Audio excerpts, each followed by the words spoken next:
je m'appelle Esra Tat, je co-dirige l'entreprise Terracité avec mon associé Jean-Philippe Cislac.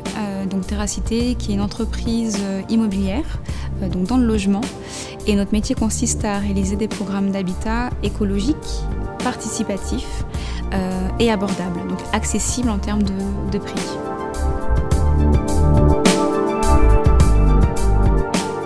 L'envie de créer une entreprise différemment, je pense, est liée à des parcours personnels. On a un certain nombre de valeurs, ce qui était le cas de mon associé et de moi-même, et l'envie de vivre ces valeurs au quotidien. Et c'est vrai que l'emploi est quand même le lieu où on vit ces valeurs. Et dans notre cas, la question de la solidarité, de l'écologie a été très importante.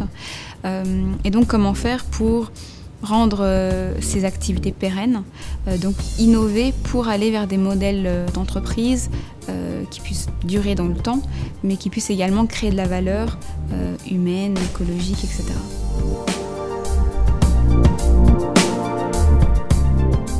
Le Parlement régional, donc Rhône-Alpes, est déjà une très bonne chose pour les entrepreneurs de la région.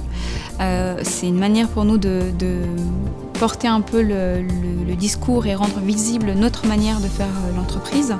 Et effectivement, la bonne pratique principale, je crois, est de montrer que nous sommes des entreprises, que nous créons effectivement de la valeur et que nous sommes capables de le faire dans le respect d'un certain nombre de critères qui nous sont propres. Donc la RSE au sens large, même si on n'utilise pas ces termes au quotidien. Et je pense que c'est rendre visible et crédible, c'est quand même la bonne pratique que nous permet le Parlement aujourd'hui.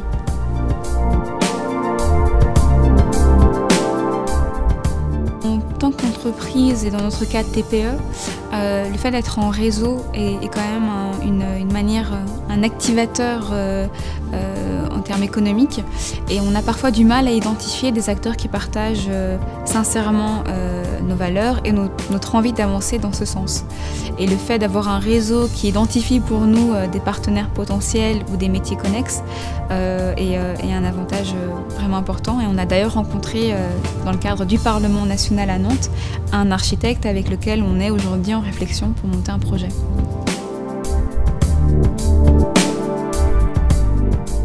Il me semble qu'il reste à aborder ou à approfondir, qui a donc déjà été initié, c'est la question de l'investisseur d'avenir.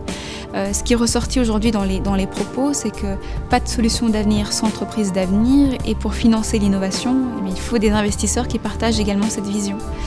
Et je crois qu'au-delà de la charte qui a été rédigée, ce serait d'aller presque vers un mouvement de lobbying pour intégrer le financement de l'innovation. Pas forcément l'innovation technologique, ce qui est notre cas, plutôt l'innovation sociale ou des procédés. Et on manque effectivement aujourd'hui cruellement de sources de financement récurrentes.